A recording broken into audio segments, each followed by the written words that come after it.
BBC বাংলার অধিবেশন প্রবাহতে আপনাদের স্বাগত। আজ আপনাদের সাথে লন্ডন স্টুডিও থেকে আছি মানসী বড়ুয়া, আর ঢাকায় আমার সাথে থাকছেন আকবর হোসেন। বাংলাদেশের সর্বশেষ গুরুত্বপূর্ণ আপডেট সংবাদে আপনাকে স্বাগত। শুরুতেই সংবাদ শিরোনাম, পরে বিস্তারিত। প্রথমেই জানাবো আমাদের হাতে থাকা সর্বশেষ গুরুত্বপূর্ণ সবথেকে তাজা আপডেট সংবাদ। রাজধানীতে আওয়ামী লীগের ঝটিকা মিছিল, গ্রেপ্তার 6।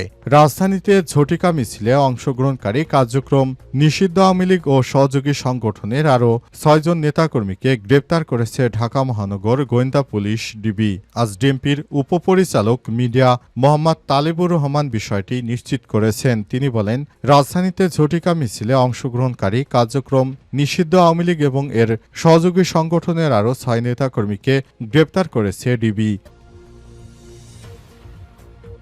এরপর জানাবো আদালতে তোলা হয়েছে জুবায়েত হত্যায় অভিযুক্তদের, জবি শিক্ষার্থীদের বিক্ষোভ। আদালতে তোলা হয়েছে জগন্নাথ বিশ্ববিদ্যালয়ে জবি শিক্ষার্থী এবং ছাত্রদল নেতা জুবায়েত হোসেন হত্যাকাণ্ডে অভিযুক্তদের। তারা হলেন বারজিস শবনাম বর্ষা 19, তার প্রেমিক মোহাম্মদ মাহির রহমান 19, ফারদিন আহমেদ আয়নালকে।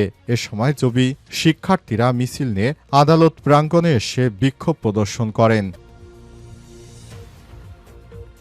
এবারে জানাবো ফাইল ছেড়ে দিন প্রধান উপদেষ্টাকে সার্জিসের অনুরোধ। 44তম পিসিএস এর রিপিট ক্যাডার বিধি সংশোধন সংক্রান্ত ফাইলে প্রধান উপদেষ্টা ড মোহাম্মদ ইউনূসের চূড়ান্ত স্বাক্ষর আটকে আছে বলে অভিযোগ উঠেছে। বিষয়টি নিয়ে সামাজিক যোগাযোগ মাধ্যমে স্ট্যাটাস দিয়েছে অবসরপ্রাপ্ত অতিরিক্ত সচিব মোহাম্মদ মাহবুব কবির মিলন।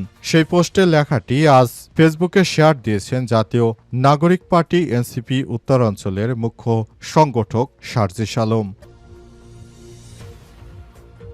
এদিকে এয়ারপোর্টে আগুন লাগানোর ঘটনায় ফ্যাসিস্ট হাসিনার নাশকতার অংশ বললেন বিএনপি নেতা আমান। এয়ারপোর্টে আগুন লাগানোর ঘটনা স্বৈরাচারী ফ্যাসিস্ট শেখ হাসিনা নাশকতার অংশ বলে মন্তব্য করেছেন বিএনপির চেয়ারপারসনের উপদেষ্টা কাউন্সিলের সদস্য আমানুল্লাহ আমান। তিনি বলেন, পাশের দেশে বসে শেখ হাসিনা এখন দেশের বিরুদ্ধে নানা রকম ষড়যন্ত্র করছে।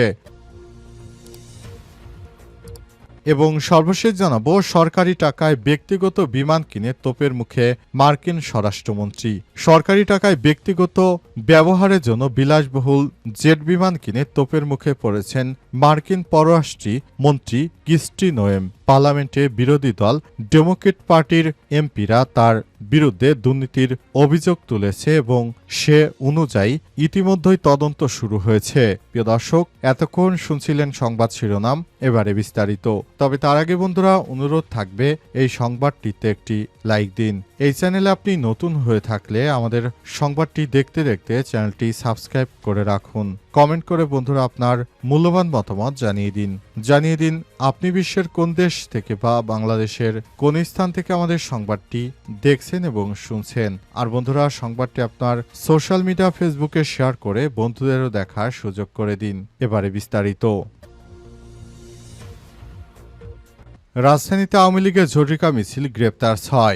রাজধানীতে ঝটিকা মিছিলে অংশগ্রহণকারী কার্যক্রম নিষিদ্ধ আওয়ামী লীগ ও সহযোগী সংগঠনের আরও 6 জন নেতাকর্মীকে গ্রেপ্তার করেছে ঢাকা মহানগর গোয়েন্দা ডিবি পুলিশ। আজ ডিএমপির উপপরিচালক মিডিয়া মোহাম্মদ তালেবুর রহমান বিষয়টি নিশ্চিত করেছেন। তিনি বলেন, রাজধানীতে ঝটিকা মিছিলে অংশগ্রহণকারী কার্যক্রম নিষিদ্ধ আওয়ামী লীগ এবং এর সহযোগী সংগঠনের আরও 6 নেতাকর্মীকে আটক করেছে ডিবি। তাদের বিরুদ্ধে আইনগত ব্যবস্থা গ্রহণ প্রক্রিয়াধীন রয়েছে বলে জানিয়েছেন পুলিশের এই কর্মকর্তা। তিনি বলেছেন, যারা পালিয়ে যাওয়া স্বৈরাচারী ফ্যাসিস্ট সরকারের সঙ্গে কাজ করছে এবং তার ছত্রছায়ায় দেশে অরাজক পরিস্থিতি তৈরির চেষ্টা করছে, তাদের বিরুদ্ধে আমরা অ্যাকশনে যাব।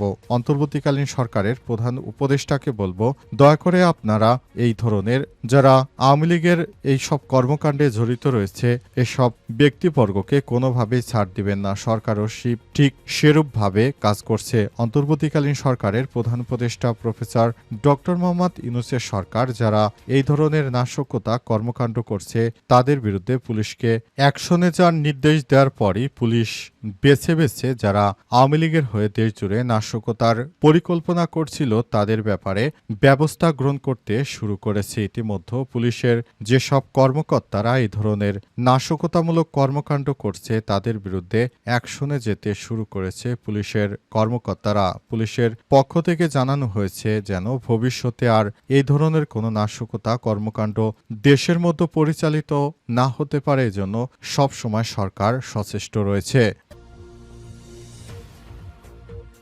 আদালতে তোলা হয়েছে জুবায়েদ হত্যায় অভিযুক্তদের জবি শিক্ষার্থীদের বিক্ষোভ। আদালতে তোলা হয়েছে জগন্নাথ বিশ্ববিদ্যালয়ের জবি শিক্ষার্থী ও ছাত্রদল নেতা জুবায়েদ হোসেন হত্যাকাণ্ডে অভিযুক্তরা। তারা হলেন বারচির শাবনাম বর্ষা বয়স ১৯, তার প্রেমিক মোহাম্মদ মাহির রহমান বয়স ১৯, ফারদিন আহমেদ আইনাল। এ সময় জবি শিক্ষার্থীরা মিছিল করছে, আদালত প্রাঙ্গণে এসে বিক্ষোভ প্রদর্শন করছে। আজ দুপুরে ঢাকা মেট্রোপলিটন আদালতে তাদের তোলা হয়েছে। তাদেরকে আদালতে তোলার পরপরই জবি শিক্ষার্থীরা তাদের ফাঁসির দাবিতে বিক্ষোভ করছেন। এ অবস্থায় তাদের বিচার চলছে। তবে বিভিন্ন বিষয় থেকে স্পষ্ট হওয়া গেছে ইতিমধ্যেই যারা এই ধরনের ঘটনার সঙ্গে জড়িত তারা প্রকৃতপক্ষে জুবায়েদকে হত্যাকাণ্ড ঘটনাটি ইচ্ছাকৃতভাবে ঘটিয়েছে। ওই মেয়ে কিংবা তার প্রেমিক বা যেই হোক না কেন সবাই জুবায়েদকে হত্যাকাণ্ডের সঙ্গে সরাসরি যুক্ত রয়েছে। তারা সবাই মিলে প্ল্যান করে জুবায়েদকে দুনিয়া থেকে বিদায় করেছে। তাই কোনোভাবে এই ধরনের হত্যাকাণ্ডের ঘটনায় তারা এড়িয়ে যেতে পারে না। তাই তাদের বিরুদ্ধে আদালতের পক্ষ থেকে অ্যাকশনে যাওয়া হচ্ছে। আশা করা হচ্ছে তাদেরকে দ্রুততম সময়ের মধ্যে দ্রুত বিচার আইনে ফাঁসিতে ঝুলিয়ে হত্যাকাণ্ডের বিচার নিশ্চিত করা হবে। কারণ দেশজুড়ে যে ধরনের হত্যাকাণ্ডের ঘটনা ঘটছে, যদি আসামিরা পার পেয়ে যায় তাহলে আসলে দেশে কোনো আইন যে রয়েছে সেটি মানুষের কাছে হাস্যোত্তক বিষয় হয়ে দাঁড়াবে।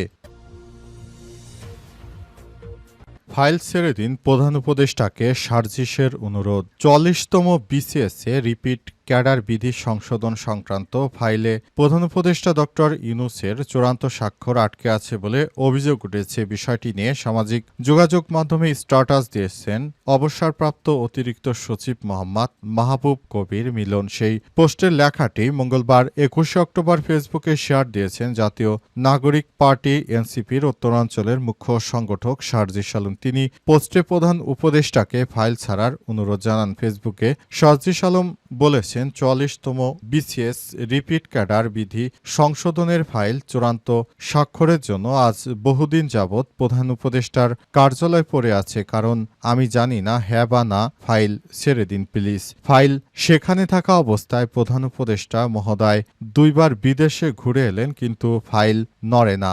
এর চেয়ে দুর্ভাগ্য আর কিছুই হতে পারে না। অথচ ছেলে মেয়েদের জীবন নির্ভর করছে এর উপর। একটা যৌক্তিক বিষয় সিদ্ধান্ত নিতে এত লাল ফিতার দৌরাত্ম্য কেন? প্রধান উপদেষ্টাকে প্রশ্ন করেছেন সার্জিস। বাংলাদেশ সরকারি কর্ম কমিশন পিএসসির ৪০তম বিসিএস এর চূড়ান্ত ফলাফল গত ৩০শে জুন প্রকাশ করা হয়েছিল। ১৭১০টি শূন্য পদের বিপরীতে সুপারিশ করা হয় ১৬৯০ জনকে। তাদের মধ্যে ৩৭২ জন আগেই একই বা সমতুল্য ক্যাডারে নিয়োগপ্রাপ্ত হয়েছিল। এ বিষয়ে সংবাদ প্রকাশ, সমালোচনা ও বিতর্কের পর পিএসসি বিধি সংশোধনের সিদ্ধান্ত নেওয়া হয়। এয়ারপোর্টের আগুন ফ্যাসিস্ট হাসিনার নাশকতার অংশ বললেন বিএনপি নেতা আমান। এয়ারপোর্টে আগুন লাগার ঘটনা ফ্যাসিস্ট শেখ হাসিনায় ঘটিয়েছে বলে মন্তব্য করেছেন বিএনপির চেয়ারপারসনের উপদেষ্টা পরিষদের সদস্য আমানুল্লাহ আমান। তিনি বলেছেন, এদেশে আগুন ছিল না, কিন্তু শেখ হাসিনার কাজই হচ্ছে জ্বালাও পোড়াও আন্দোলন করা। সবসময় তিনি এই কাজটি করেছেন। তাই অন্তর্বর্তীকালীন সরকারের প্রধান উপদেষ্টাকে বলতে চাই, এদেশে যেসব স্বৈরাচারী দোসরেরা বিমানবন্দরে এখনো কর্মরত রয়েছে তারাই মূলত শেখ হাসিনার নির্দেশে বিমানবন্দরে আগুন লাগিয়েছে, যাতে করে বাংলাদেশের অর্থনীতি ক্ষতিগ্রস্ত হয়। তাই সরকারকে বলবো, এই ধরনের নাশকতার পরিকল্পনাকারী যারা রয়েছে তাদেরকে কোনোভাবে ছাড় দেওয়া হবে না।